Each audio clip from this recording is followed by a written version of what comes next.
With so many options, why choose Arizona State University? For me, the only online option was ASU because of the quality. Their faculty was really involved with their students and care about your personal journey. The dedication to my personal development from my professors, that's been extremely valuable to me. Earn your degree from the nation's most innovative university. Online. That's a degree better. Explore more than 300 undergraduate, graduate, and certificate programs at asuonline.asu.edu. This is Wheel Bearings. I'm Dan Roth from Forbes. I'm Rebecca Lindland from Rebecca Drives. And I'm Sam Abul-Samad from Guidehouse Insights. All right. We got to keep changing up the order so that everybody stays engaged and listens. I think that's the way we're going to grow our audience. Okay. Who is it this time? But let's get to what we're driving. And Rebecca, you have spoken in such glowing terms about the BMW X3e. I want to know why you love it so much, because the last time I was in an X3, I was kind of like, meh. Well, it could be a little bit of because it was familiar and like putting on a favorite pair of old, slippers. I had BMWs for 10 years. I had a Mini first, and then I had two X3s and an X5. And I will say that there's things that I really, really loved about it. And I think it just was, it was very drama free, which I appreciated. So one thing to note is that this was the plug-in electric. So it was the X3 e-drive, the X-Drive 30, I think it's called. X-Drive 30e is with is what BMW's exactly. Nomenclature is so ridiculous. It is ridiculous, only to be surpassed by Mercedes. So this one gets it has up to 60 miles of electric range, and unfortunately, I was only able to charge it on a low typical 110 volt, which then leads me to say that I really have to see about getting a high-speed charger in my house. But anyway, so I think what I liked about it was that it was very familiar for me. The ergonomics inside was easy to get to know. Things were where I wanted them to be. So, the wireless charging pad was right there, which worked really well. The thing that did not work so well was that stupid gestures thing. Like, I just ended up doing that scene from When Harry Met Sally. What are you saying that you fit? And just so I don't see the value in the gesture. And my favorite part was when it would remind me that it was there. Oh, the gestures? Yes. Yes. Like, so I would turn the volume up manually and it'd be like, oh, no, you can do that. No. So it comes with the car, unfortunately, because otherwise I would never pay for something like that. Is it standard equipment? No, it's not. I'm sorry. It's not. It comes with part of a package, I would get, heated steering wheel and stuff. So it's the executive package. So you can disable all that stuff too. I don't know. I'm pretty sure you can probably disable the suggestions too. Because the first time I had a BMW with the gestures, I was very skeptical. I was like, we don't need that. And then I tried it on another one, and I was like, okay, I get it. But every now and then us Italians will use our hands. And it'll do something you didn't expect. Well, and that's the thing too, is I feel like it's a waste of investment in R&D. It's one of those, like, I don't see what it really adds to the vehicle very much. There was other things I really liked about it. Certainly the acceleration with the eDrive was very good. It seamlessly transitioned from using when I ran out of my e-miles, which was pretty quickly, it seamlessly transitioned to the gas engine. I actually got almost 35 miles to the gallon. Which was impressive, because I can tell you that my previous X3s got nowhere near that. And that was with a lot of stop and go traffic that was on the highway. It was definitely a combination. So from that standpoint, you're getting really, really good fuel economy with very few compromises, which I very much appreciated. I also really liked the navigation system, and the heads-up display was very, very useful. So there were things that were really, really good about it. Like, I felt like it was that combination, as I said, of like putting on an old pair of slippers that are super comfy and very cozy with some really new, very latest technology.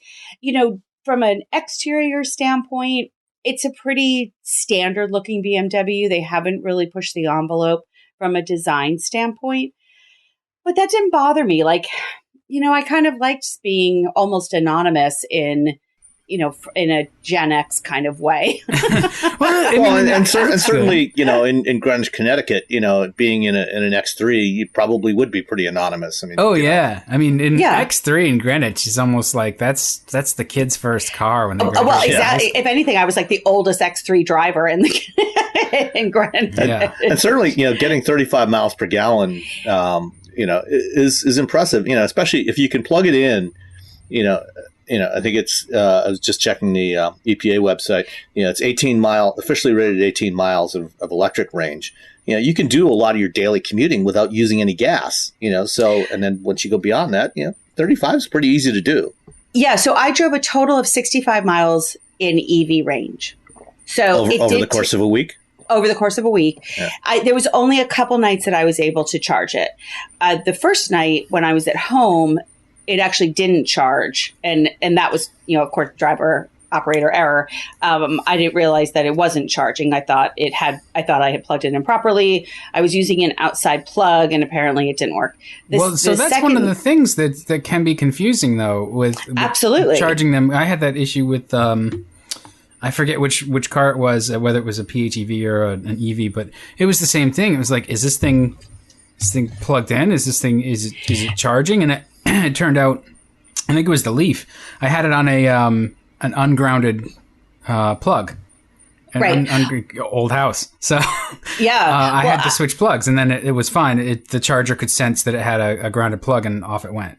Right, but I did not realize that it wasn't charging. Which, again, we get these cars for a week, so as an owner, I think you would get to know what the different colors mean and stuff. Because then when I came out that morning and it wasn't charged. But I do wish that it had kind of flashed a little bit of like, because I looked at the dash, because the dash actually said that it was going to be like 14 hours till a full charge. So I'm under the impression that it's charging. Mm-hmm. And so, but then when I did charge once you plug it in, it starts the 14-hour timer. Yeah, once exactly. you get it connected and get electrons flowing. Yes. Right, exactly. So, and then when I actually did get it charged, I was taking care of my mom, so I was up at my sister's. But so I plugged it into my sister's garage, and the little blue light inside the charging device on the car, that changed. It was white when I wasn't charging. It was blue when I was charging. That was the only indication that I had successfully charged it, because otherwise it looked the same. The experience from the dashboard standpoint looked the same, and it actually wasn't charging. So these are just things to get to know. For somebody who's an owner of one of these vehicles, I think one of the advantages you do have is almost all of these, including the BMWs, they have an associated app, a smartphone app. So you can actually monitor your charging on that, because these vehicles are connected. So you can check and see, is it charging? You can also use it to schedule your charging. If you do have a 240 volt charger in your garage, you can plug it in, but have it not actually start charging until later, when you're, whatever time your local utility goes to off-peak rates. So you pay less.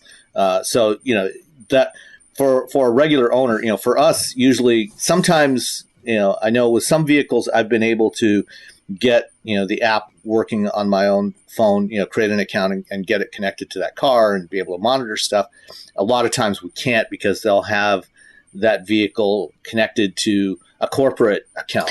Right. And so, we can't use the apps. But that's something that would help for an average user. Yeah. Right. BMW, I think we as reviewers miss out on a big part of the ownership experience, because you can do quite a bit through the app.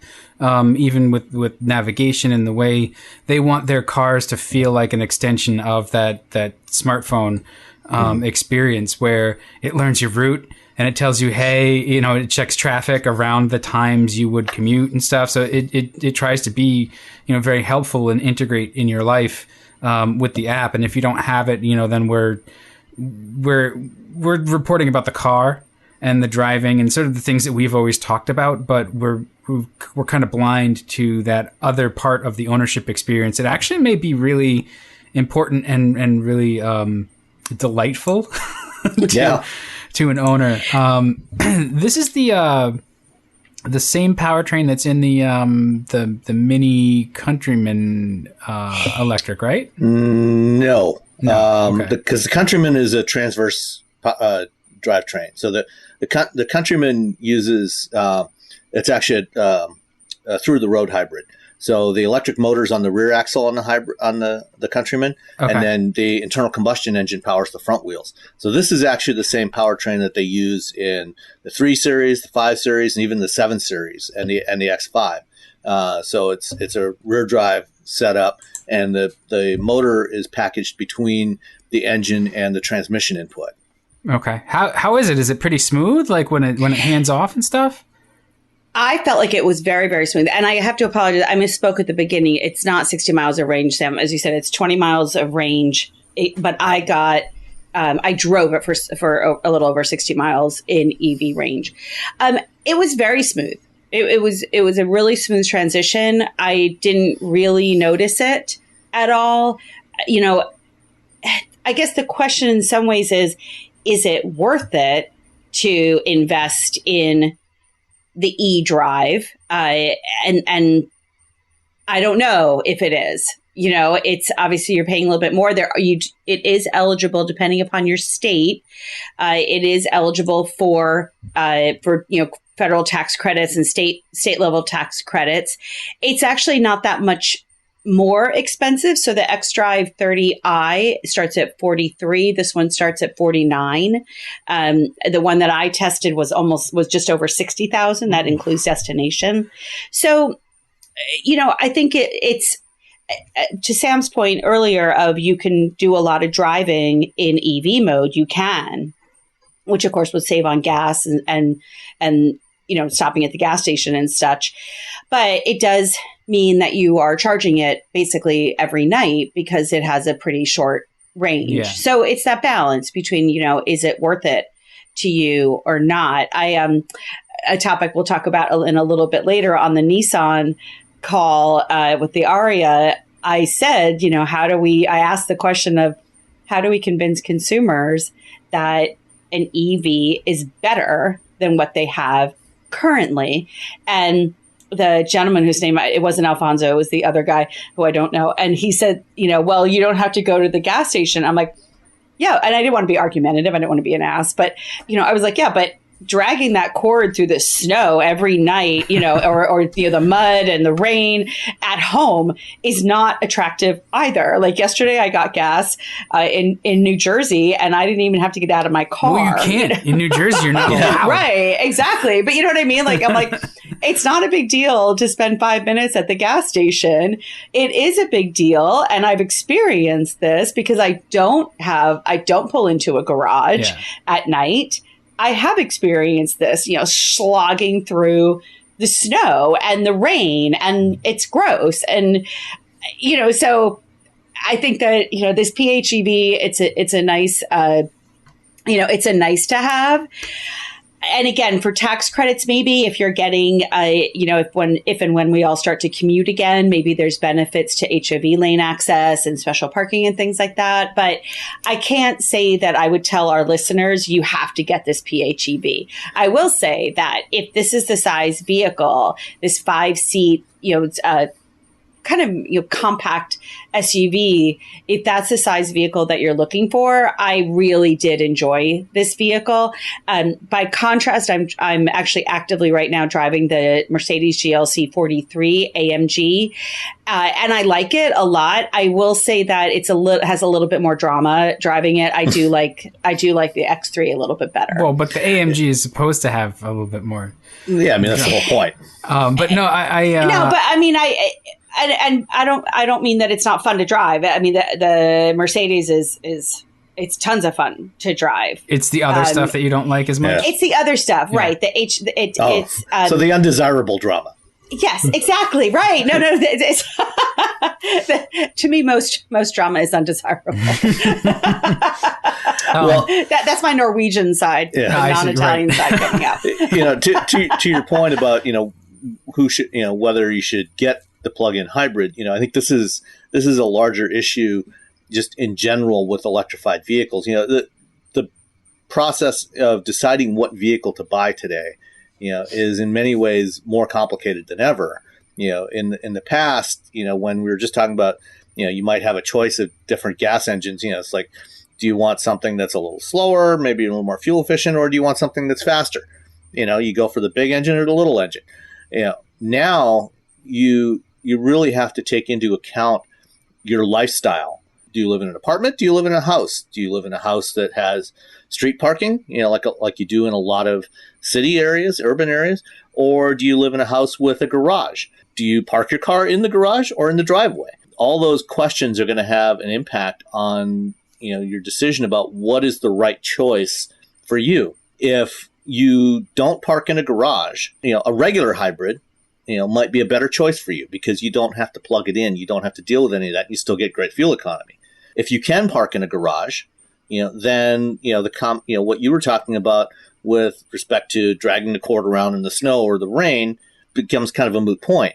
One of the reasons why we see a lot of EVs, being bought in California is a lot of these issues are they're not an issue for people in California, whereas in Michigan or Wisconsin or Connecticut or Massachusetts, they are more of an issue. If you don't have easy access to a place where you can plug in, then a plug-in is maybe not the right choice.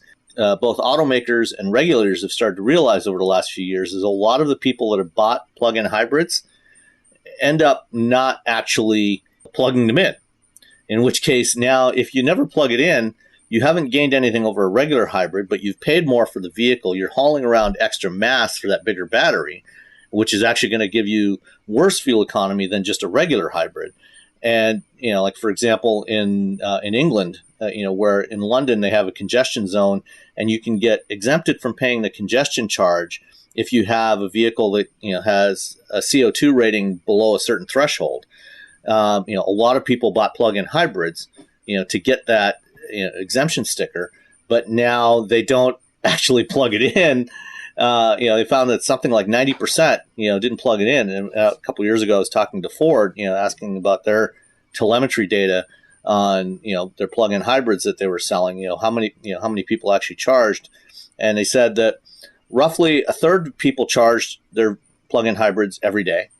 A third plugged them in occasionally, and 1/3 never plugged them in. So, this is why BMW has been experimenting with wireless charging, and particularly for plug-in hybrids. For battery electrics, you have no choice but to plug it in at some point. You have to do it. But for a plug-in hybrid, you want to make that process as seamless and frictionless as possible. So, in BMW did a pilot in Germany and then also last year in California with Witricity, who makes a wireless charging system. Offering wireless charging. So you have a pad, that you install on the floor in your garage. There's another receiver pad that goes on the bottom of the car, and you just pull in over the pad, and it automatically starts charging, and you don't have to mess with a cord or anything. It works, but it's slower than plugging in. But then again, for the size of a battery that's in a plug-in hybrid, it's you can usually get a full charge overnight anyway. But it's also still considerably more expensive. That price is going to come down. So I think, by, the middle of the decade, we'll start seeing wireless charging becoming more readily available, especially for plug-in hybrids. Then those might become a more popular option. Right. And it also does still requires a garage. Yeah. Because Not assuming those things necessarily. can't sit outside. If they can sit outside, you can do it that's fine. outdoors. The pad's pretty flat. You just put it, you can mount it anywhere.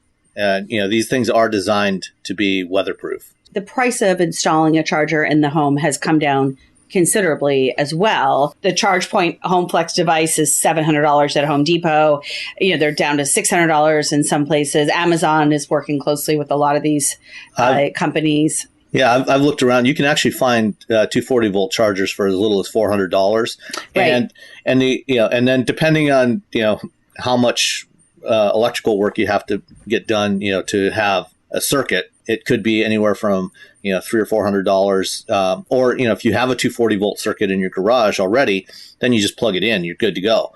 Otherwise it could be anywhere from a few $100s to about $1,000. A lot of utilities will have rebate programs for chargers. So they will give you, 100% rebate on the charger. So you basically get the charger for free. So I'm actually going to be looking into this. I do have a 220 volt because my solar system runs off of it and it's in the garage. I'm hoping that they don't have to, that they can basically fit it on the same wall. But I will document my experience and let our listeners know. Back to your question about how to convince buyers that the hybrid or the electric is the thing to buy. I think when you do the calculation of comparing the cost of gas versus the additional cost of the electric car and try to make that sort of pencil out your sort of payback period, that's bad looking math. It's kind of never going to get there over the certain course of normal ownership. But really, it sounds like an automaker PR statement, but really the best way to convince somebody about EVs and PHEVs is just drive one in electric mode. They drive electric cars drive so well. It's such a different experience. It's really pleasant. I think that makes a bigger impact than like, oh yeah, you can run it off batteries for, most of your driving and stuff.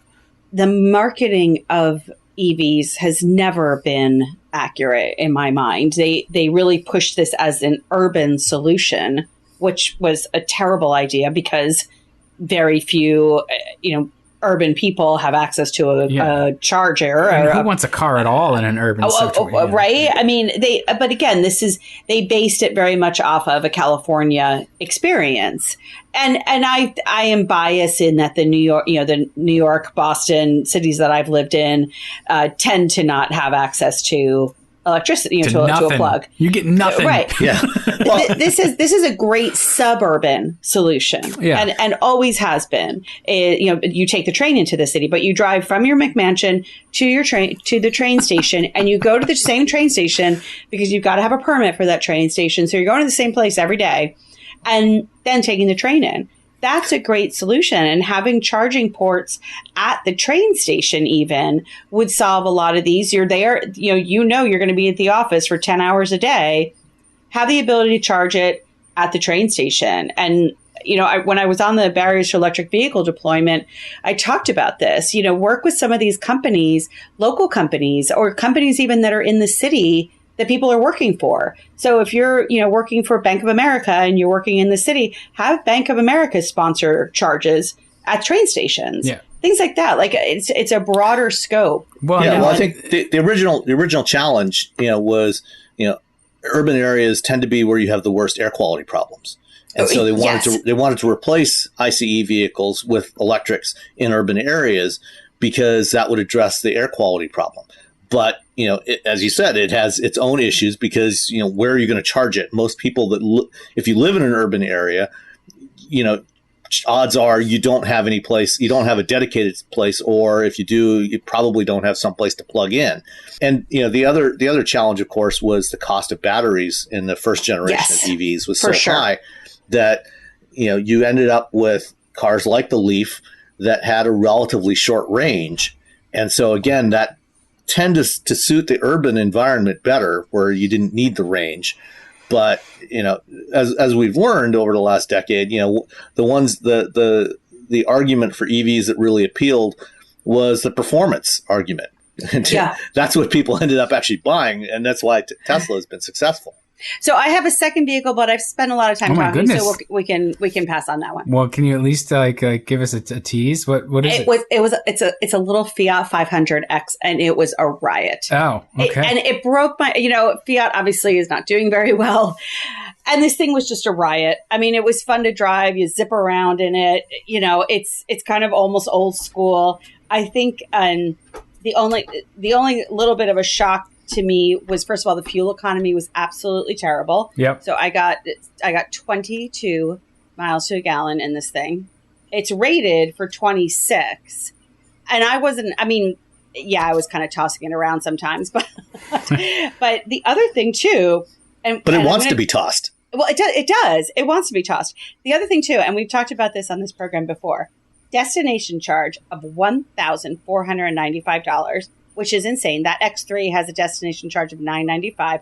But we've talked about Fiat Chrysler. This Fiat 500X was $35,895. Are you kidding me? Oh, that's a who pays retail kind of thing, though. Yeah, that's. I know, but still, That's stupid. I mean, obviously you're not going to pay, but it is stupid. It is so absolute blast to drive. Super cute. You talk about not being anonymous and having a lot of fun drama. This was a fun drama, not anonymous. Everybody looked at it kind of car. But for $35,000, there's so many better choices. And that's why Fiat is where they are today. All right. Well, we'll pick that back up next week. There you go. Sam, what have you've been driving? You've had a couple vehicles as well. Yeah. So let's start with the Honda CR-V hybrid. Oh, really? You want to go that way? You didn't want to keep it all BMW? We'll come to that in a minute. I'll Okay. keep the Honda relatively short. When you had it a couple of months ago, Rebecca, you talked about the noise that was coming when it was in hybrid. I did.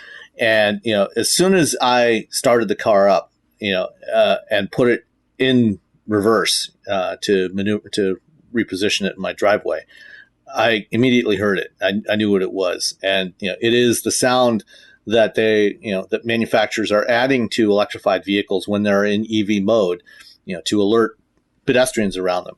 And the challenge with this, when you're creating these synthetic sounds, is how do you come up with something that is going to provide alerts to, vulnerable road users around you that, hey, there is a vehicle here? Because, someone who's vision impaired, if they're standing at a crosswalk, they can most of the time hear an internal combustion engine car coming towards them. But it's much harder to hear an EV, coming towards you, or a hybrid that's in EV mode. And, so they're adding these sounds to the vehicles that typically phase out, somewhere around 20 miles an hour or so. It sounds like the one you had, that sound was on all the time.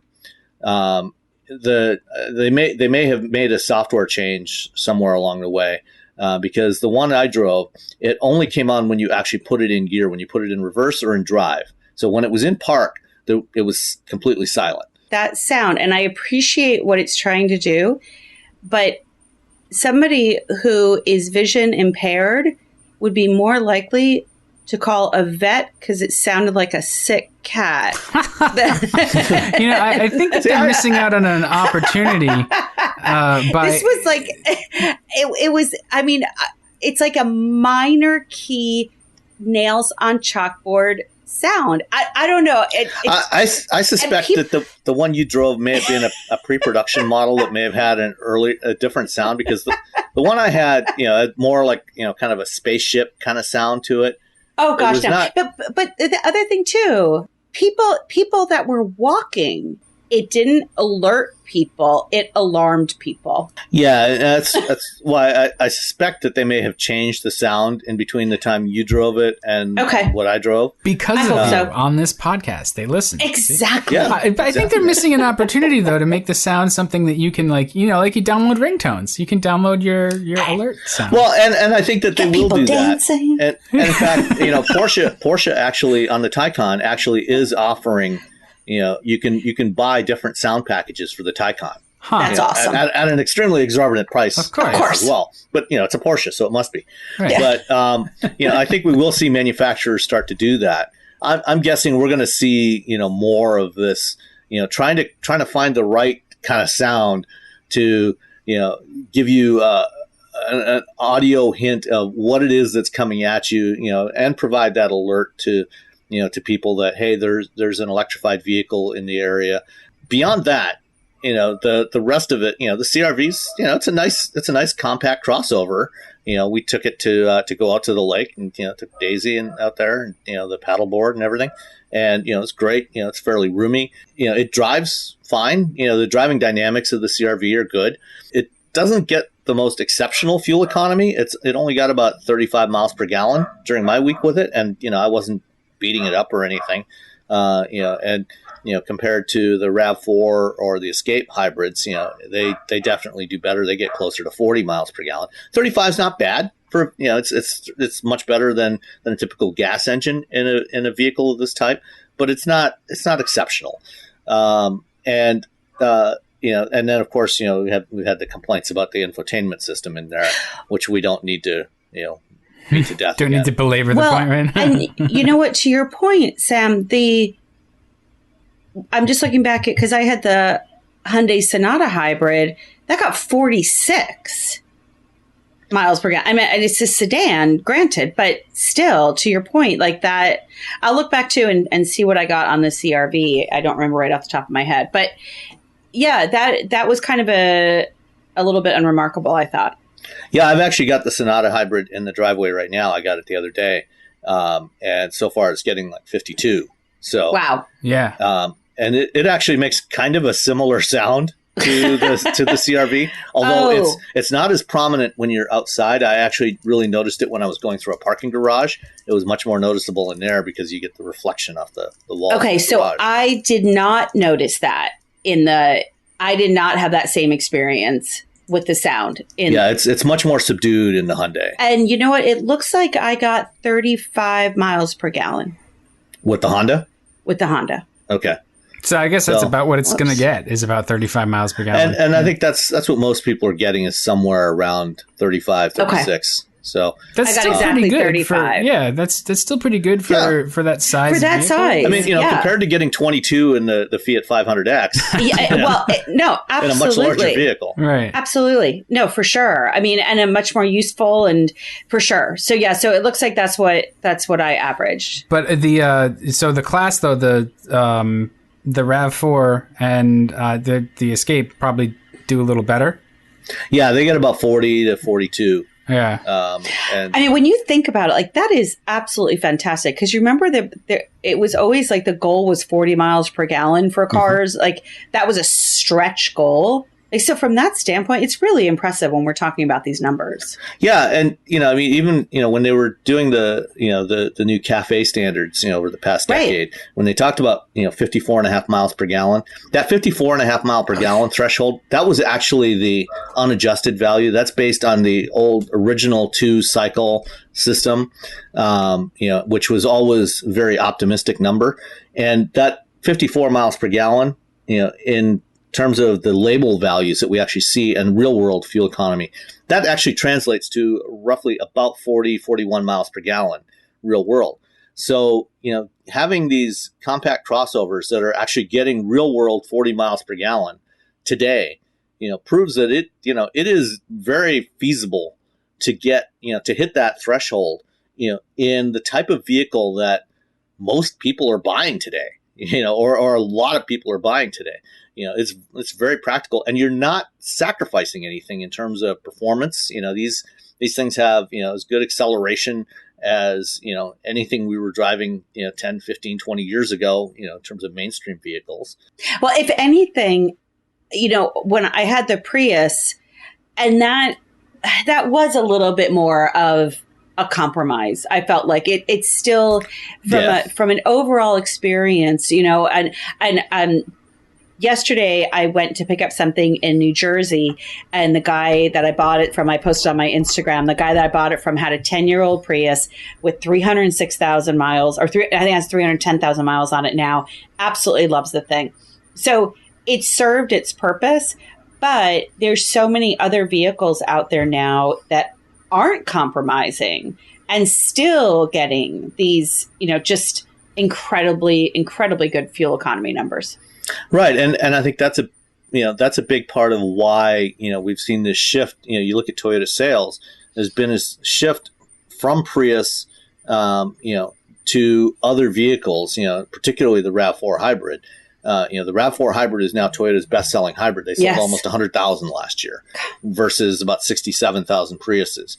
And so is that what Prius is down to? 67,000. Yeah. Wow. The Prius, has been hit in two directions. The people who were early adopters, who were really green enthusiasts, that were Prius owners, a lot of them have gone to EVs. And then, the rest, that just, wanted something with better fuel economy, they've shifted over to other hybrids, that are, more along, that are less weird looking for one thing, but, that offer other capabilities, like what you have in a crossover where, in most cases, you're not giving up that much in terms of fuel economy relative to a Prius. You have 50 miles per gallon versus 40, 42. But, once you get past about 35 to 40 miles per gallon, because when you look at the actual fuel consumption, how many gallons of gas you're using per mile or per 100 miles, that number starts to decrease. It's an inverse relationship. And I can include a link to an article I wrote back in like 2008 or 9 for Autoblog Green that explains it all. Yeah. I'll put that in the show notes. But yeah, once you get past 40, the incremental reduction in fuel consumption and CO2 starts to taper off pretty dramatically. Well, it starts to get much more expensive too. Yeah, so the difference between 40 miles per gallon and 50 miles per gallon in terms of your environmental impact is actually very small, especially given for the average number of miles that typical consumers drive of 12 to 15,000 miles a year. So anyway, I think that's enough about the CRV. The other one I had was the BMW 840i, which consumed quite a bit more fuel. Well, more, yes, but not as bad as you might think. So the 840i is the entry level version of the 8 Series. And it's funny. I was thinking as I drove this thing, the first time I ever drove a BMW was 30 years ago.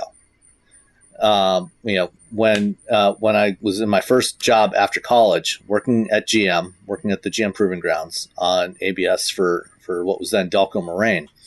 And, GM had a fleet of competitive vehicles that they used for benchmarking. And, at the time, they had somewhere between 150 and 200 vehicles, in the fleet, around mostly around Michigan, but in other areas as well, that they rotate, when they weren't doing specific testing with them, they rotated them through various departments at Milford and at the tech center, to give people an opportunity to try them out. And the first BMW I ever drove was an 850i, the original 8 Series, which happened to have debuted that year. So what did they think that was competitive with?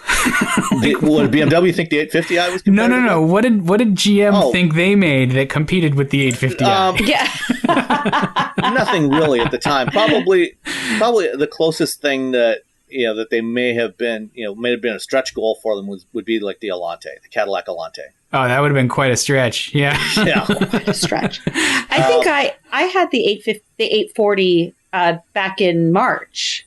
I'm sorry, April. It was delish. Yeah, and Dan, you had the convertible previously too. I did. I had I think mine was the 850. I had it last summer, and I that car is so much. But when you start to sort of understand who it's for and what it does, it's really, really well done. It's so rigid, the convertible, and I'm sure that the coupe also is just solid and it performs.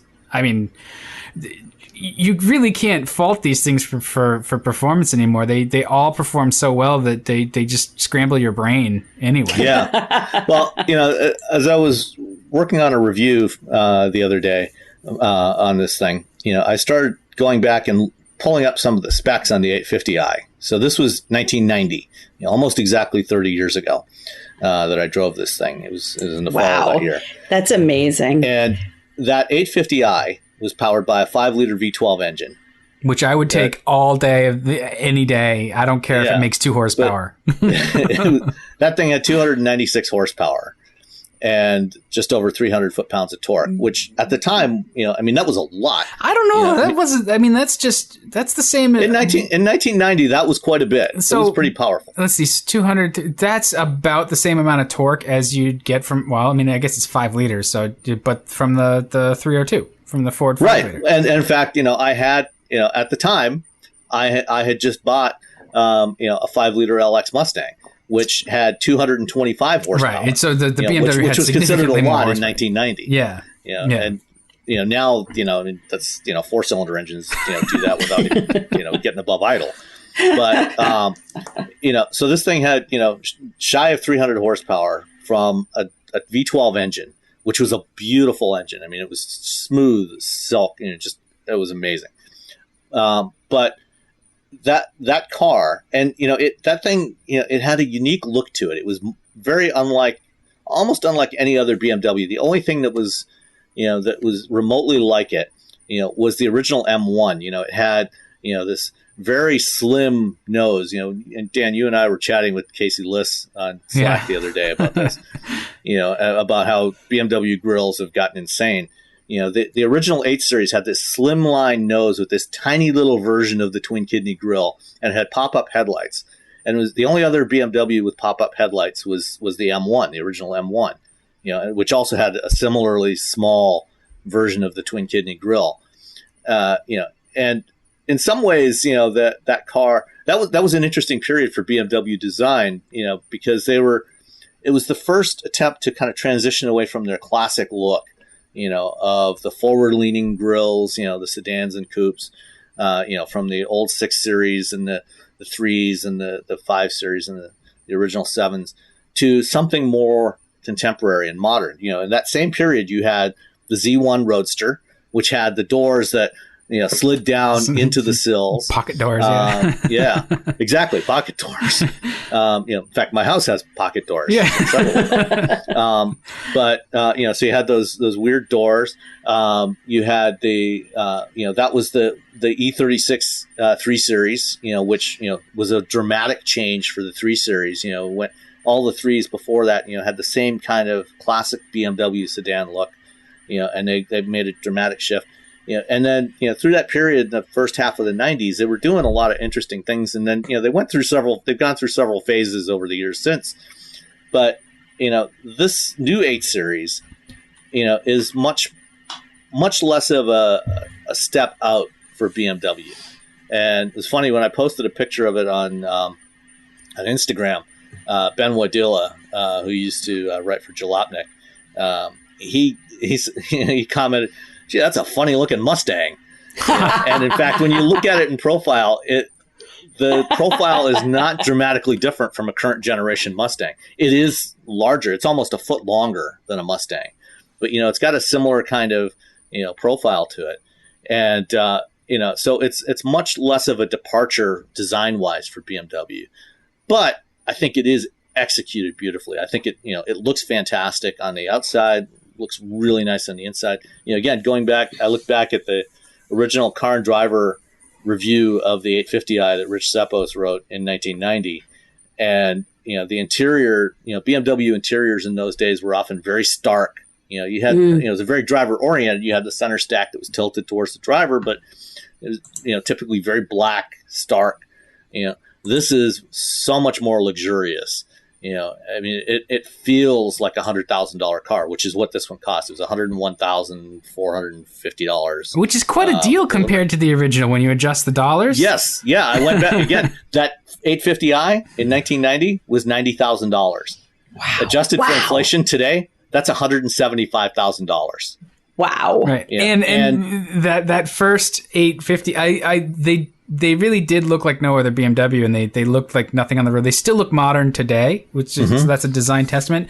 But those were the first, I think, production car with CAN bus or CAN, so controller area network. So I recall, just colloquially, there was a couple people who had them in town, and those cars were absolute nightmares to own, more than the typical high-end German car was, which was no pick. Well, one of the neat details of that V12 engine, it actually had 2 complete engine management systems. Right, because there wasn't a V12. One for the left bank, one for the right bank. Right. And they had to talk to each other. It was the first one with throttle by wire, so you had a complete throttle by wire system. Wow. And if one engine management system failed or a sensor failed on one side, the thing could actually continue to run on the other half of the engine on 6 cylinders. Just because it had a completely redundant engine management system for the other side of the engine. Wow. So it was pretty wild. But yes, they did have a lot of issues with them. But this 840i I drove is a 6-cylinder engine, so it's half the number of cylinders. Makes 335 horsepower and 368 foot-pounds of torque now. which is more power and torque than that V12 did from only 3 liters. It's more fuel efficient. I got about 22 miles per gallon with it. It's faster. It's about 2 seconds faster, 0 to 60. So the rear drive 840i will do about 4.6 according to BMW, and 4.3 if you get the all-wheel drive. Oh, that's so quick. The V12 850 was 6.3 seconds for the same thing. It weighs 200 pounds less, even though it's bigger and has a lot more features in it than that original one did. So we've made tremendous progress, over the last 30 years. I don't know that this one will be as memorable as that original 8 Series was, but it's in every objective way, it's a far better vehicle than it was then. And I really enjoyed driving it. I was going to say, so all of those things aside, did you like it? Yeah, I loved it. It was great. I mean, it's one of those typical coupes, that has a back seat that's, you look at it, it's like, why bother? Just make a nice carpeted shelf to put, packages or luggage on, for a weekend road trip. But, other than that, the rest of it was great. I didn't bother turning off the gesture control or trying to use it. It's stupid. But, the rest of it, it just worked great. Yeah, I loved it. I had so much fun with this. I had it back in April, and it was still, we were knee deep in quarantine and no traffic. So I remember driving it across the Tappan Zee Bridge here and just being able to fly. Well, that's the new Tappan Zee too. So it's like you just look down and you're like, holy crap, I'm doing 120. Oh my gosh. It's so true. Yeah. And it just was such a cool, again, like that, that sort of classic BMW, really the ultimate driving machine. It continues to be that. And I loved it. And the interior, I had the black and red interior. The interior was just to die for. And the gesture control, I was able to pretty much just ignore it. But I like the dial that they have in there. I think it's really easy to use. It's funny. I was just looking back at my pictures, and I actually don't have my fuel economy, unfortunately, but I don't think it was terrible. I didn't remember thinking it was like, wow, that was bad. But mine tapped out at 100,000, just over 100,000 and some change. But it's fun. Even if you get the M8 competition coupe, that one's priced at 146, which is still less than the adjusted price of the 850, and it's a far faster car. Yes. A much higher performance car. And it's like, I remember with the 850. So the 850 has the twin turbo V8, right? So performance was without question impressive. It sounded good. It was quick. I mean, that it's for that sort of competitive set. Like, what does it compete with? It competes with like the Mercedes SL. Mercedes, the Mercedes S-Class coupe, and convertible. The SL is a 2-seater. The S-Class coupe, I think, is more the direct competitor for this one. And maybe the Lexus LC. The Lexus LC, really, I was thinking of, kind of these grand touring coupes that are fairly relatively high performance, but really more for luxury. To go long distances at high speeds. With a partner. As opposed to being a sports car. Yeah. Yeah. GTs are where it's at. Oh, absolutely. They're fantastic. So cool. I'd have a hard time choosing, I think, between the BMW and the Lexus. The LC is really well done. I love the LC. The LC is great. Becca's like, the LC, it drives so well. And that V8 engine sounds so good. Yeah. I do like a Mercedes. I don't know. You know what? I'm just going to have to try them all. Exactly. Yeah. What'd you drive? So I went completely different. It's been Truckville up here, which has been fantastic for all the home improvement.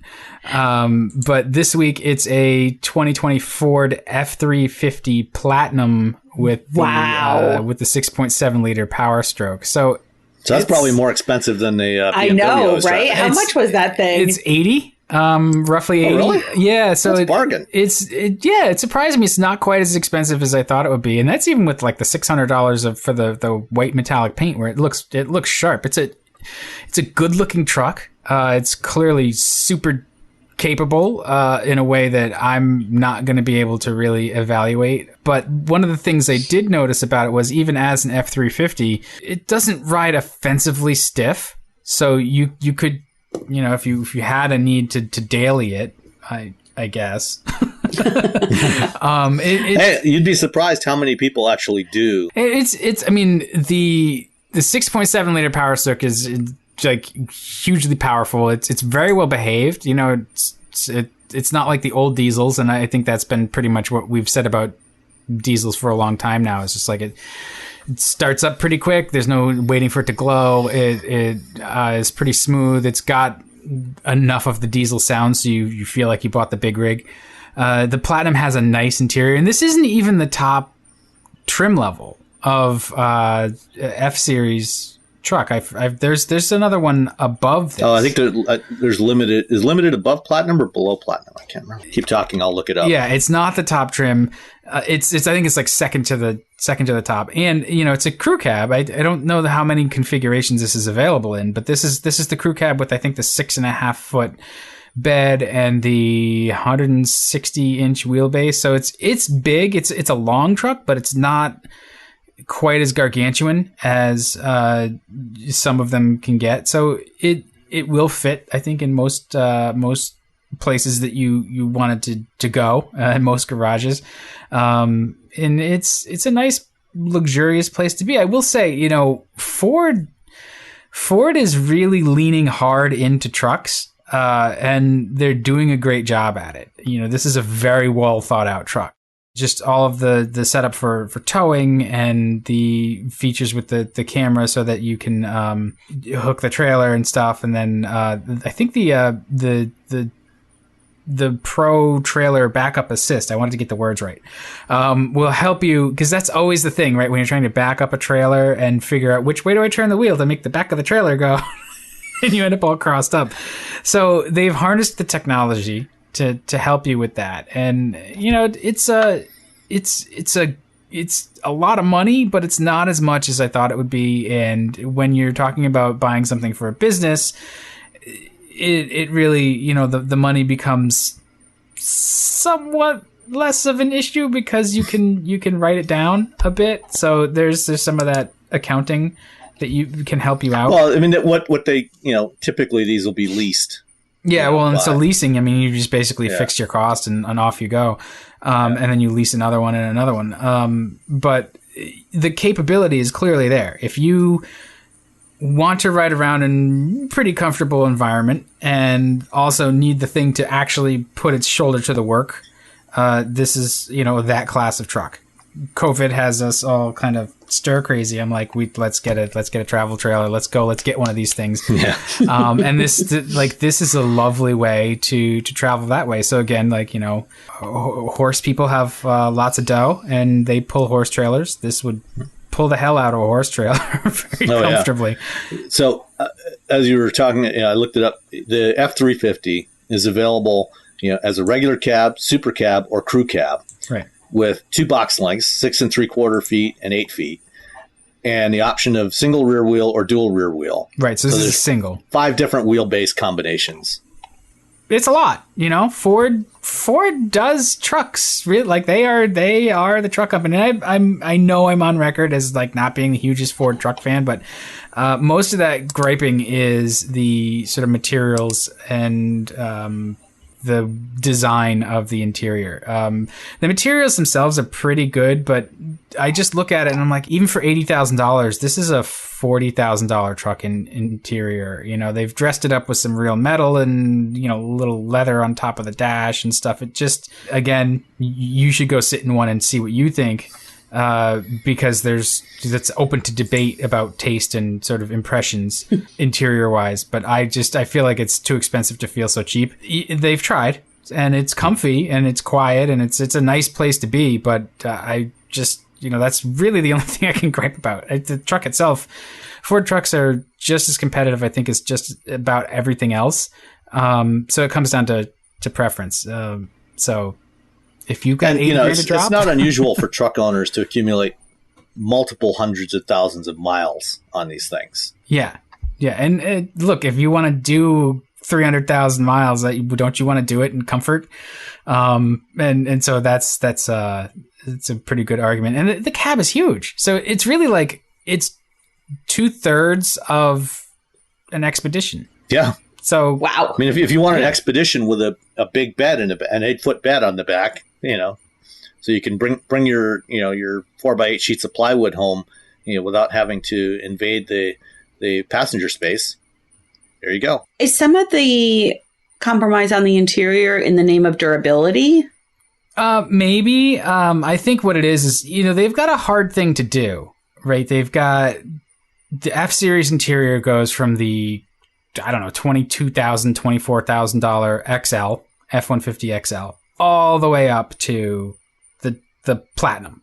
That's or whatever's above it. The King Ranch. The limited is only available on the F450, and that's the top trim. That's the one that goes up to $100,000. They all start from the same basic stuff, and that's where I think my offense with the interior comes. Is like you look at this interior and you see all the way down to the XL, and that's it's hard to do without making the $80,000 truck have a unique dashboard or unique materials and stuff. It gets expensive and stupid. To their credit, Ram does it better than anybody. Ram does a great job. Yeah. And the way they do it is, and it may not even be more expensive materials. See, this is perception versus, the actual hard cost. It looks and feels better. Trucks is one of the most competitive segments. And, I think if you want to really feel like a valued customer and that the company is really listening to you, go buy a truck. Because they pay attention to those folks, and they really offer you all kinds of stuff to make your life easy if you have a job to do that involves a truck. And I know you're right. I like it. I remember a few years ago, hearing that for the F-Series, Ford had about roughly 14 million buildable combinations for the F-Series. Gosh, that's insane. And if you add up all the permutations of the different variants, the different trim levels, the different colors, cabs, bed lengths, single wheel, dual wheel, all that different stuff. Yeah, it was around 14 million. And I think it might actually be more now because there's actually more engine options now. Yeah. Yeah. I mean, they even have like a PTO. Option. Yeah, I mean, I will say this is a great segue because it seems like the Bronco has broken the Ford build and price site quite a bit. I keep getting the little Bronco splash screen.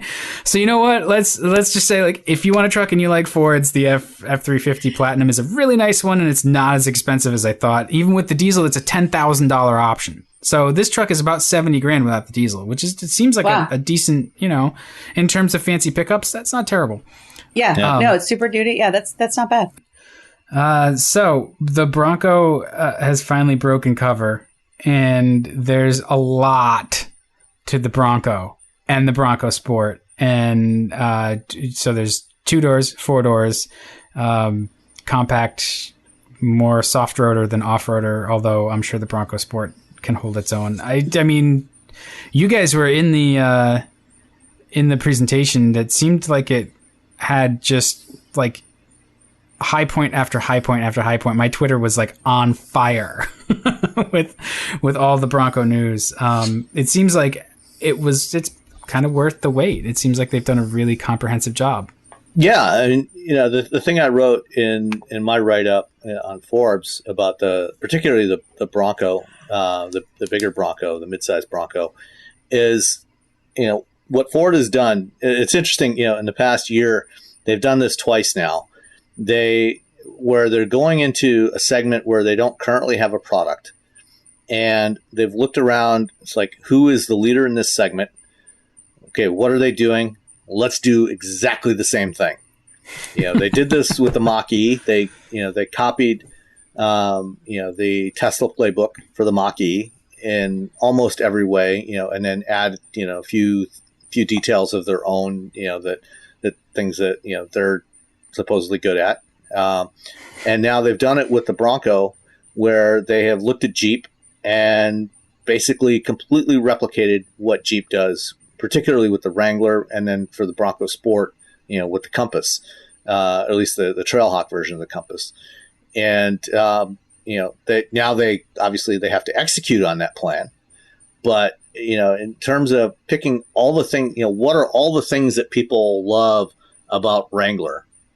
Let's do all of that, and they've done that, they've added on top of that, built in some really neat details that, Wrangler doesn't do right now. Things like, on a Wrangler, you can remove all the doors, remove the roof. You get soft top and hard top versions.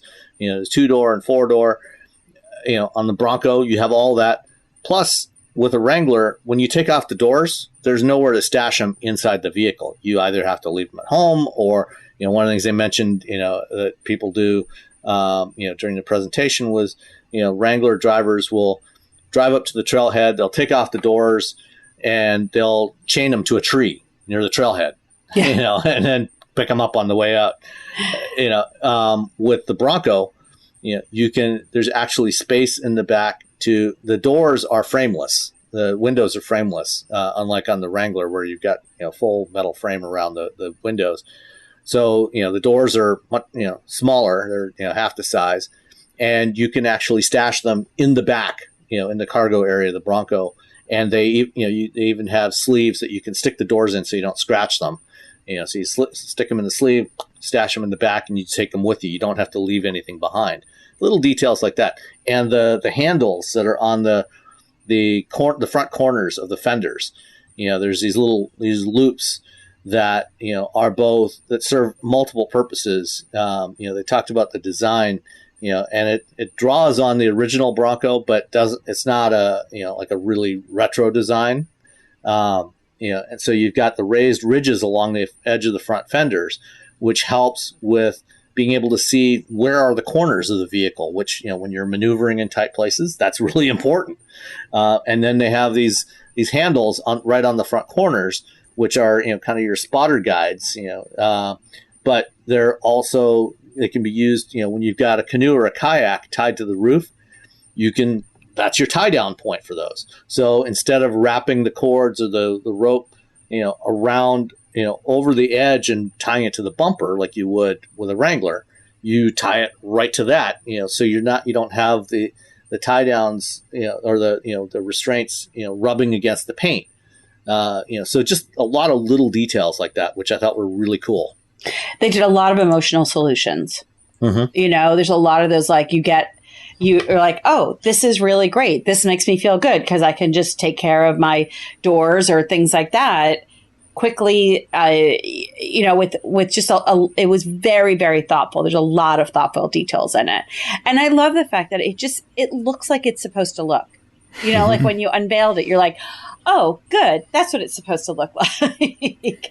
There was that sense of meticulous attention to history, without repeating it. It moved the design forward. I mean, it's almost cartoonish, but not in that FJ, in the Toyota FJ Cruiser sort of look. It just was restrained enough. They often talk about, like, in the design studio, where you go over a clay model and you kind of go over it one more time. You smooth out, maybe you just, you take one thing away. And I think that there was a lot of very thoughtful restraint in the design of this to just pull it back from being cartoonish. Yeah, and I like that they've done their own spin on things too. The Ford solution for the half doors with the hole in the middle. Right. I think that's really clever, and it makes you sort of look twice. It's hard to argue that the styling is anything other than eye-catching. And the styling has some of the features that are going to continue to sort of remind you that, like, hey, they really thought about this, like the peaks on the fenders, so you know where the edges of the car are. That's pretty smart thinking. So I wonder though, like, is this another product like the Wrangler, like you talk about, busboys and billionaires? Yes. Is this going to expand the market, or is it only going to just consume some of the Wrangler's sales? That's a really, really good question. I don't know. I mean, I think we could see some incremental growth. We certainly will see potentially some cannibalization, but there may be people who, for whatever reason, Jeep, whether I don't think it's entirely fair, but sometimes people, are concerned about the reliability of Jeep. And so maybe that was a barrier to purchase for people. I think we'd really have to look at rejector data for people who chose not to buy a Jeep to understand where the market could be for this. And like we've talked about a lot with pickup truck loyalty, there is some element of loyalty here that Jeep owners may have as well. I do think, just looking at it right now, I think that there's definitely a lot of potential. My only concern is that this Sport is a completely different vehicle in that way that the Compass Trailhawk is, but there's no indication or minimal indication that that's the case. That the Sport is not the same. It's not built at the same factory. It's a completely different animal. I think that may be a calculated decision. Oh, absolutely. No, I realize that it is, but it's a little bit of a bait and switch sort of thing. I think that it could turn some people off, though, that, you go in thinking, oh, I'm going to get that. And then you're like, wait, this is not what I thought it was. So I think I think they're going to have to manage expectations in terms of better defining that the Sport is really a completely different vehicle. Yeah, I'm a little less worried about that. I think it's a smaller vehicle. It's got some of the similar styling cues, but it's enough different that the overall layout. The fact that, first of all, there's no removable top, no removable doors. I think people that want that kind of modularity from a Bronco, and that want the really hardcore off-road capability, I don't think they're going to be confused. I think they'll be fine. I think that while the Bronco Sport has off-road capability, like you and I have seen with the Compass Trailhawk. Well, it's it's four-wheel drive only, right? That was one. Yes, it's four-wheel drive only, and so it's not all-wheel drive like the Escape is. And I think this is actually one of the interesting things that Ford's done over the past year. This splitting of the Escape, where previously the Escape was tried to be all things to all people, but it was never really an off-roader, even though they kind of alluded to that in some of the marketing. It was never really that off-road vehicle. And they distinctly moved the current generation Escape towards more of, the urban suburban commuter vehicle, and, split that platform now. So you've got the Sport, which, where Escape is all-wheel drive, which, is part-time, automatic. This is a four-wheel drive vehicle. It's full-time four-wheel drive. It, unlike the Jeep, it doesn't have a two-speed transfer case, but, I think most people probably never use that in a Compass anyway. So I think that there's enough differentiation there that people are going to be less confused by it. Well, I was on a panel and with somebody who had seen, she had been able to go to all of the event that they had down in Maryland, and she said she didn't actually, and this is somebody in the field, a journalist in the field. She said, I have to tell you that I have access to all the marketing materials, and I didn't realize that it wasn't built at the same plant, that it really was not related at all. So, and so I don't know. I feel like it's not going to be a barrier per se, but I do think that I would have liked to have seen more differentiation between the two models, like Jeep has done with the Compass and the Wrangler. Yeah, it's reasonable. I mean, and we won't know for sure until they actually start selling them and see how people respond to it. For sure. Yeah, and I think too. Well, I mean, she was there and she sort of lumped them all together. I was just going to say, like, seeing them all together, size wise and stuff, the differences may stand out a little more. So if you see in that showroom environment, yeah, but I don't think that it's clear from this was her words, from a marketing, all the marketing materials. It's not clear that this is a different platform, a different plant, a different animal altogether. Well, I mean, I think, like, as a marketer, I wouldn't want that to be clear. Because you're launching the Bronco brand. But from a consumer, I would. Well, so what you're trying to do, though, as a marketer, is you're trying to get the Bronco brand launched and say, look, we have a Bronco for you. If you want to do the Jeep thing, look, there's the Bronco 4-door, 2-door. Cool. You'd like a little bit more of this or that, or you don't care so much about the removable doors, something a little bit more manageable or less burly. Check out the Bronco Sport. It still has the Bronco flavor. So I can see it. I totally understand that it is confusing and that they be off-putting. So I like any other launch, right? It comes down to how good the dealers do. Yes, it does. Yes, it does. We'll see. But yeah, I think they did a great job overall, though. Yeah, I agree. And it's really interesting to hear the feedback that it's not necessarily clear like that, because we get so focused on details. It's so easy for us sometimes to lose sight of, like, what it appears like out in the world. And to the average consumer, I don't think they, in general, really care where it's built or what platform it's on. It's it's like, what am I going to use this thing for?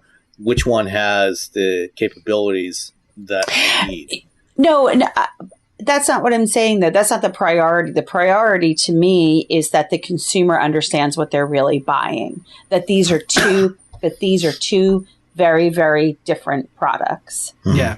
Called the same thing, with that same headline, but then there's a significant divergence that needs to be clarified, I think. And as you say, Dan, that is in large part the dealer responsibility. But even, I know that I don't know exactly how many reservations they had, but again, it's not, when you're on the site, you can reserve one or the other, and reading the Bronco Sport definition, it's not at all clear that this is car based and not, it is all wheel drive 4x4. But again, I think that people may get something that they're not expecting. Yeah. They may have reserved something that doesn't have that level of capability, because people may say, I don't need the doors to come off, I'll just get the Bronco Sport, not realizing that it is a completely different animal. I mean, yeah. And I can't wait to drive them to see what the character differences are too. Yes. So for sure, absolutely. We'll see how Ford does with these. They've clearly invested a lot in it, and there's a lot riding on this. So hopefully it does expand the market. There is some pent up demand for something that's not a Jeep. I hope it does really well. I want them to do well. Yeah. And I think, I think Ford, unlike Jeep, where Jeep, predominantly sells those vehicles, as particularly the Wrangler, in North America. Ford does have more of a presence, especially in Middle East and Africa. They sell a lot of Explorers and F-150s and other trucks in Middle East and Africa. And I suspect that there's probably going to be a fair amount of demand from that region particularly for the bigger Bronco. Much more so. And so, we may see, if you look at total global sales, I think there may be less cannibalization there, when you factor in the global market, as opposed to North America, where I think you'll see more of the cannibalization of Jeep by the Bronco. And speaking of Jeep, they didn't sit back this week either. They did a couple of responses of their own. The morning before the reveal, they dropped the Wrangler 392 concept, Which that had to have been one of the Easter Safari Jeeps that didn't see the light of day this year. Yeah, so they're gonna drop a V8 into the Wrangler, a Hemi, 6.4 liter Hemi into the Wrangler, which could be a lot of fun. And then a couple of days later, after Ford for some reason opted not to talk about the hybrid during the launch of the Bronco, Jeep put out a teaser video of the Wrangler 4xe, which is the plug-in hybrid that's launching this year. And you just see this Wrangler going through this off-road terrain completely silently on battery power alone. It's crazy. Yeah. And they have a diesel version as well, too. They do have a diesel as well, which you currently cannot get from Ford. I wouldn't be surprised to see Ford maybe drop the diesel, offer the diesel in the 4-door big Bronco. Yeah. But they certainly will be doing hybrids and probably plug-in hybrids. Wouldn't surprise me to see them put the plug-in hybrid with that 2.7 liter V6, for a high performance Bronco, similar to what they've done with the Aviator Grand Touring, do a high performance version of that. So we did have a question about the Bronco too from a listener. Jared Henshaw asked if it's on a new platform or if it's based on the Ranger, and I think it is a new platform that's going to be shared with the Ranger. Is that correct? It's the next generation body on frame platform that the next gen Ranger is gonna share that platform with this. So it's an evolution of what they have in the Ranger today. Okay, and is that EV or hybrid capable? Ford has said, they first said a couple of years ago, and they've repeated it since, that all of their new utilities and trucks will have electrified powertrain options available. It's not clear exactly which combination they'll put in which Bronco, but there will be, at the very least, a hybrid version in each of these vehicles. They have that modular hybrid system that they're putting in the F-150 and the Explorer and the Aviator and everything else, and eventually in the Mustang as well. It's based on the 10-speed automatic. They put an electric motor in between the engine and torque converter, that gives them the power boost that they need. Oh, we forgot to mention the drain plugs. Oh, that's right. Yes. So in the big Broncos, you can get, one of the options is a rubberized floor, and it's got removable drain plugs, so you can go in, pull the drain plugs out, go in and hose it out, hose out the mud, and it just drains down through the floor instead of collecting in there, which is really nice. And also the Sasquatch package, right? Yeah. And the goat modes, but the Sasquatch, so you can get the Sasquatch package is the hardcore off-road package, so that includes things like the disconnectable stabilizer bars, the big 35-inch tires, and a bunch of other things in there. And you can order that as a separate package on any of the 7 trim levels. So from the base all the way up to, the Wild Track, or the Overland or Badland, whichever one. Badlands, yeah. I think is the top one. So you can get that on any of them, but not on the Bronco Sport. So you can't get a Bronco Sport with the Sasquatch package, but you can get it with any of the big Broncos. Yeah, and this is why I say, there's just a lot of depth here, and you almost need a bulletin board with string charts between. Because even with so manual transmission is something that us over here in Auto Writer world love to talk about. And so you can get it on the Bronco. You can get a 7-speed manual, but you can only get it with not with the Sasquatch package. Right, and you can only get it with the 2.3 liter EcoBoost, which is a fine engine. Don't get me wrong. That's a good, powerful little power plant. And so it's available, but for serious off-roading, really, the automatic is better anyway. Let's not hurt anybody's pride. They know that, so not only for the use case, the equipment level is matched properly. So you've got the 10-speed auto, which is a fantastic transmission with the larger engine, but also, they know what most people are going to buy anyway. You need to, if you're interested in the Bronco, you need to go and play with the website. and they're not offering it just with these, fancy aluminum wheels too. I mean, you can get the Bronco with there's two different steel wheel options. There's, the base 16-inch steel wheel, and then there's a 17-inch steel wheel as well. And the base Bronco, the way they describe the base Bronco is, this is, if, they're going to have at launch something like 200 different accessories that you can get, both from factory accessories and from third, aftermarket partners. And, if what you want is not on the menu, you could build whatever you want. You can take the base Bronco and build it any way you want, and customize it to your heart's content. Like Burger King. And that thing starts at $30,000. I mean, and all the body panels are removable and easily swappable, because like they really, whether or not you like Ford or you're a big fan of the Bronco or whatever, like, you have to give them respect. They really thought this thing through. Oh, and I love how similar the 2 and 4-door look. You're not compromising a lot on looks if you go to the 4-door, or if you keep it a 2-door. But no, they did a lot of things incredibly well here. And those different small details, those emotional solutions, lots of different drive modes.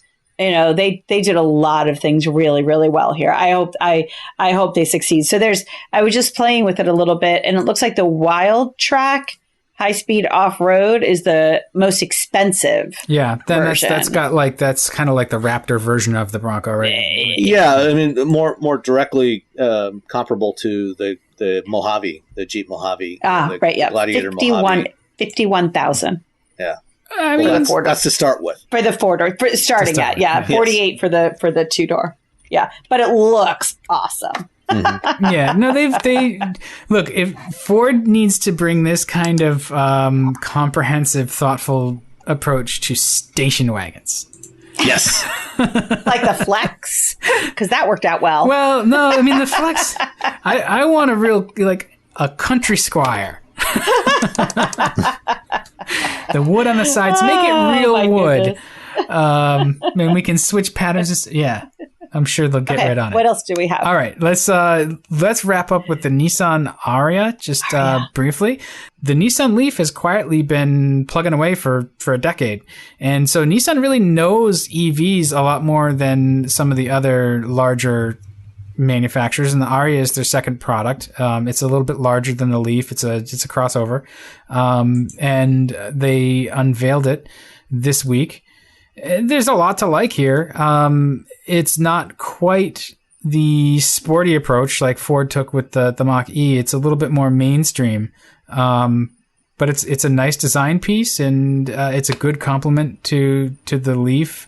The way they've made it a sort of design showpiece inside with the interiors still bugs me with the screens and the minimal controls and stuff. I'm sure that I'm going to get cranky about that, but that's probably just me.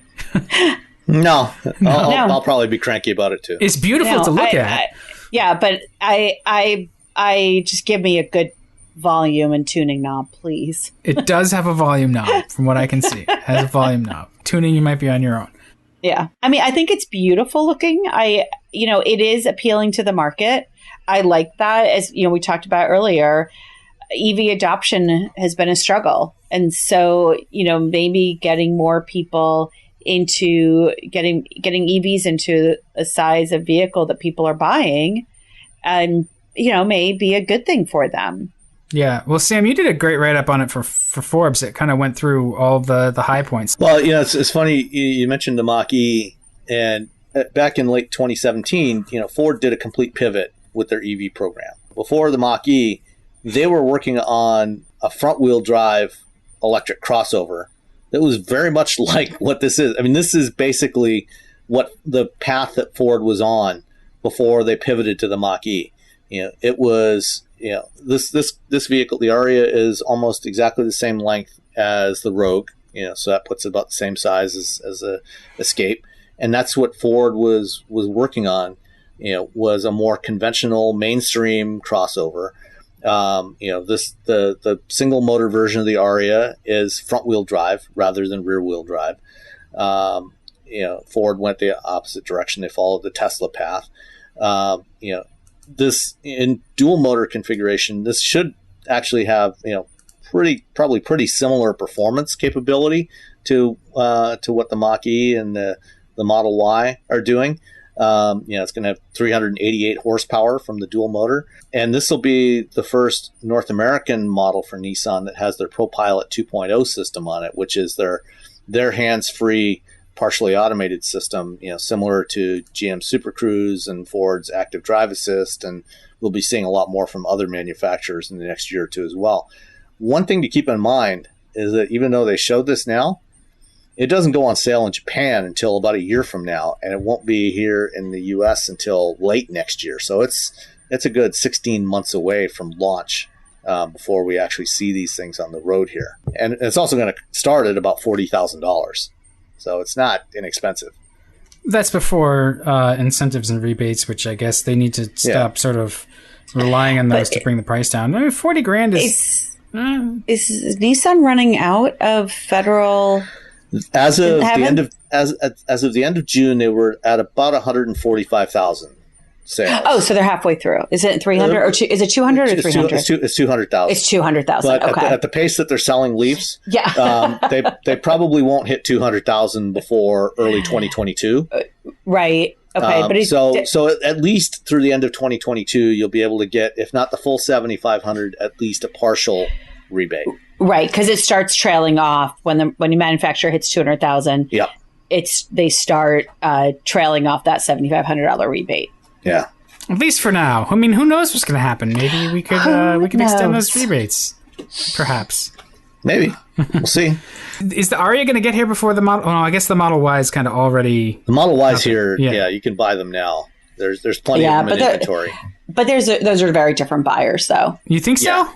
Yeah, because the work that we did in Saudi showed a very different profile for somebody who buys a Tesla versus somebody who buys a Nissan.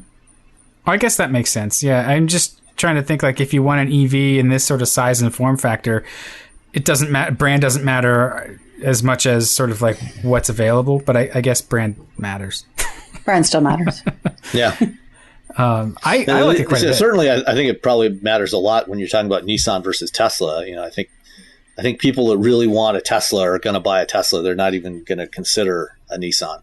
But, when you start looking at the broader audience, I think, of people that, want to move to an EV, people that buy Rogues or RAV4s or Escapes today, and they want to move to an EV, and they're going to look at that and, maybe see some of the issues that Tesla's had, the fact that there's no dealers and it's tough to get service.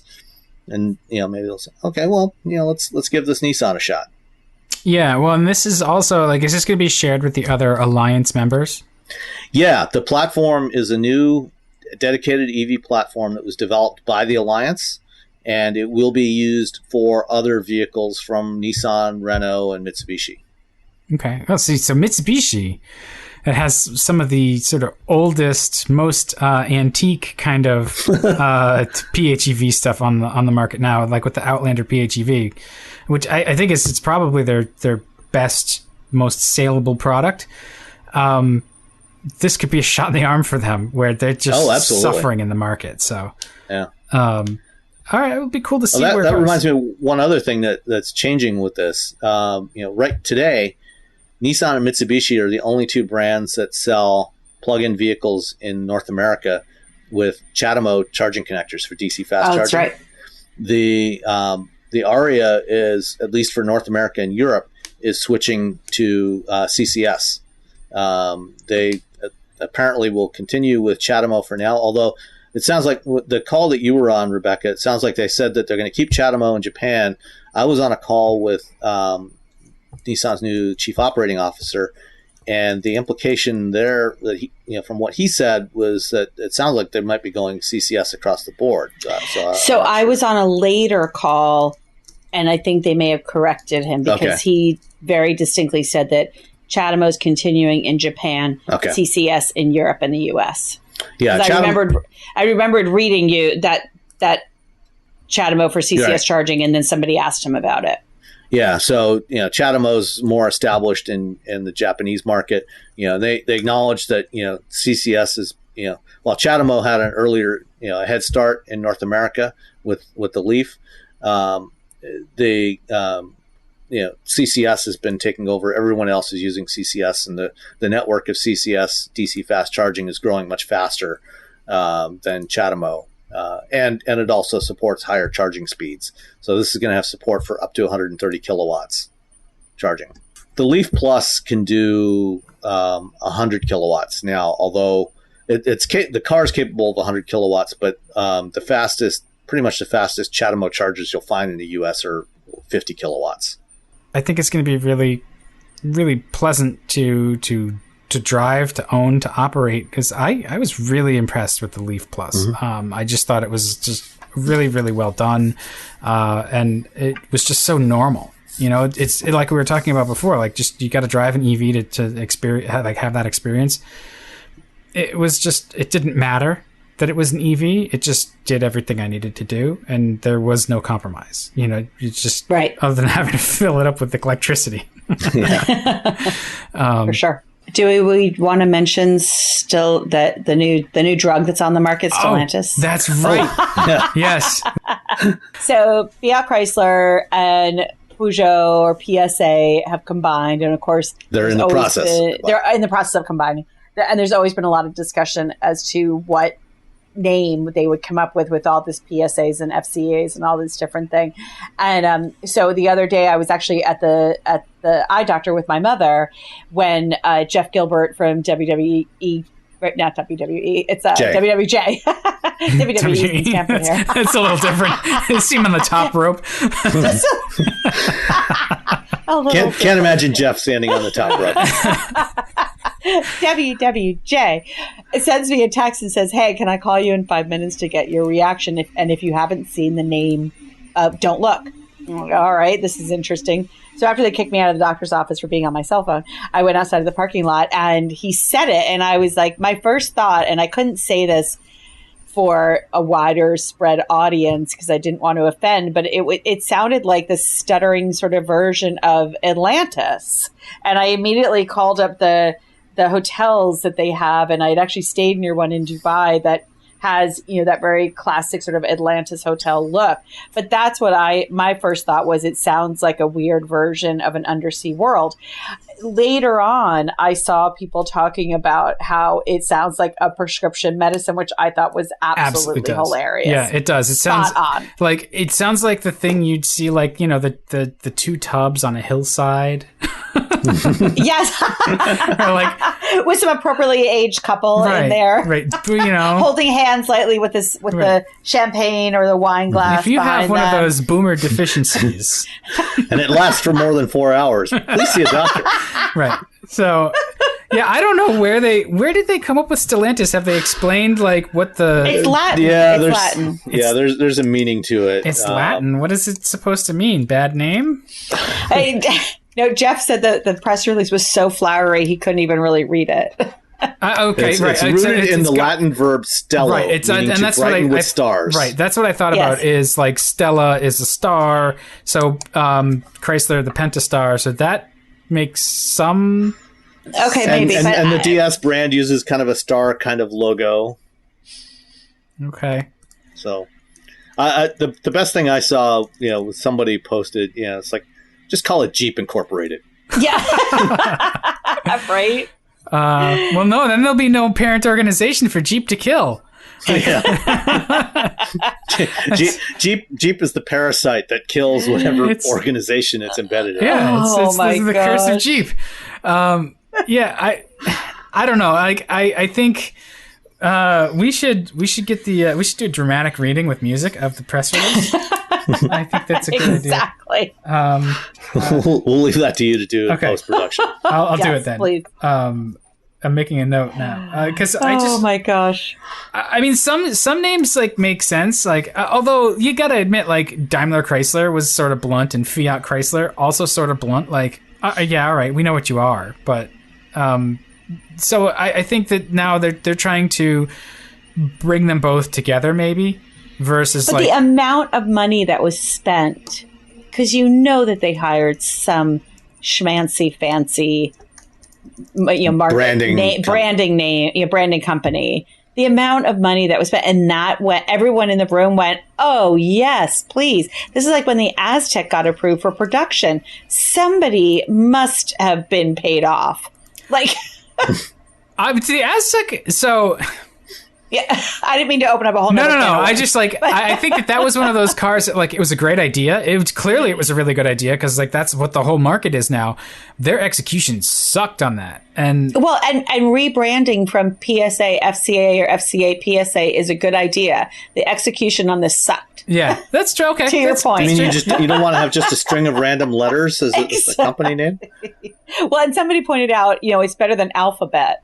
And I'm like, okay, I get that, but Alphabet was like, it's sort of like just whatever. This Stellantis, it does make it sound like something that should come with warning. Well, so you know what? Our job as journalists is to use Stellantis as little as possible if we hate it that much. We can talk about it, certainly when they report sales or, profits and stuff at the corporate level. Stellantis it is, but then when we're talking about brands, the brands are what makes the company anyway. So we're still going to talk about Chrysler. The reality is, most people don't talk about PSA either. They talk about Peugeot or Citroen or DS. Yeah. So maybe we can just sort of bury the name. I like it. It's a good idea. Well, I mean, the parent company of FCA has a name too that nobody knows. What's the Agnelli family's holding company name? It's exactly. So we'll forget about Stellantis anyway. Once the actual merger closes sometime next year, we'll all forget about it except for the quarterly reports. And we don't know what they're going to be on the stock exchange, right? What they'll be? What the JEP as well? That's what they should do. They should, absolutely. That's funny. They could have just called it Stella. Stella. There you go. I mean, you probably couldn't get a trademark on that though. Yeah. So this is one of the problems. Is that's true. They have to have something that they can actually get a trademark on. So that's why they have to come up with these stupid names or weird spellings for existing words like infinity with an I. Yes, but you're right. Think about the brand campaign you could run for that. Like, you could introduce the whole company. You could just license that clip from On the Waterfront. I mean,